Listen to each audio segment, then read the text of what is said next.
सुप्रभात। आध्यात्मिक दौलत का शाश्वत नियम, यह हमारी आज की आध्यात्मिक चर्चा का विषय। आध्यात्मिक दौलत का शाश्वत नियम। आध्यात्मिक या रूहानी दौलत का शाश्वत नियम यह है कि जितनी खर्च की जाए उतनी ही बढ़ती है। इसका उद्गम स्थल उस परमपिता के चरणों में है जहाँ उसकी कोई कमी नहीं। परम पूज्य सद्गुरुजनों के पास जो भी पहुँचता है वो उसके संपूर्ण जीवन का नक्शा खींच लेते हैं और यह तय कर देते हैं कि किस प्रकार साधक को आगे ले चलना है, कितने समय कहाँ ठहरना है। ये सब निश्चित योजना से कार्यक्रम बन जाता है। ये ईश्वर की महान अनुकंपा है कि जैसा पढ़ाने वाला शिक्षक कभी कभी इस धरा पर जन्म लेता है, उनके जैसा उन्हीं की कृपा से संभव होता है कि उनकी पढ़ाया हुआ पाठ बहुतों को याद रहता है। उन्हीं को लेकर आज बहुत सारे आश्रम चल रहे हैं और जिज्ञासुओं को आध्यात्मिक विद्या सिखा रहे हैं।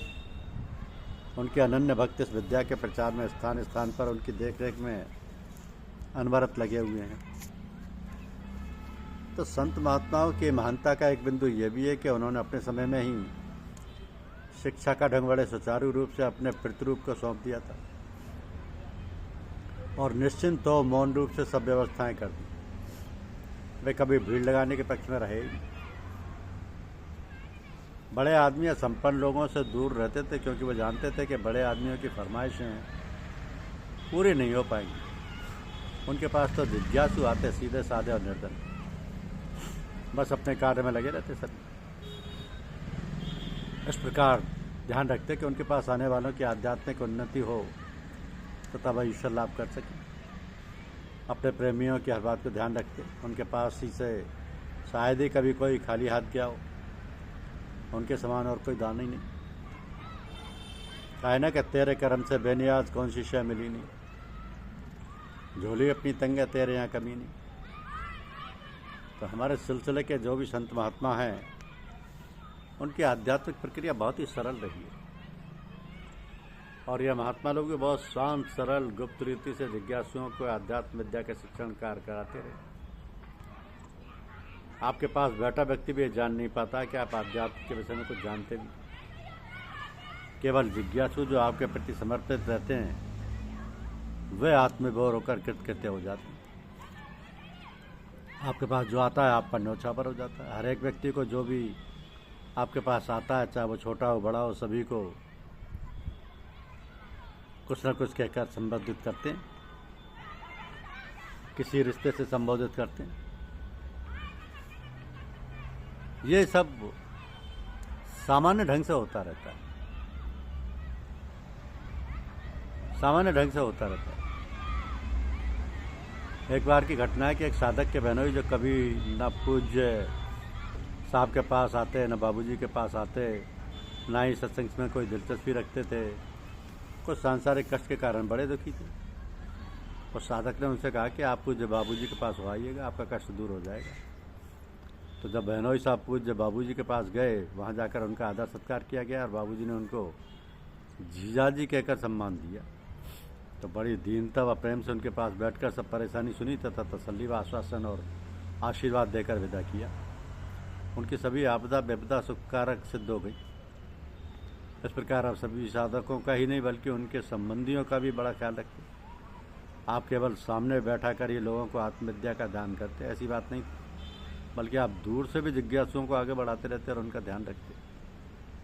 कभी कभी आप जिज्ञासु भाइयों को बाहर कमरे में बैठकर साधना करने को कहते और स्वयं अंदर जाकर भोजन या अन्य वार्ता में व्यस्त हो जाते, किंतु उस व्यक्ति को वैसा ही आनंद मिलता जैसे सम्मुख पूजा में बैठने पर होता। आप हर समय लोगों को आध्यात्मिक या आत्मिक मार्ग पर बढ़ाने में लगे रहते,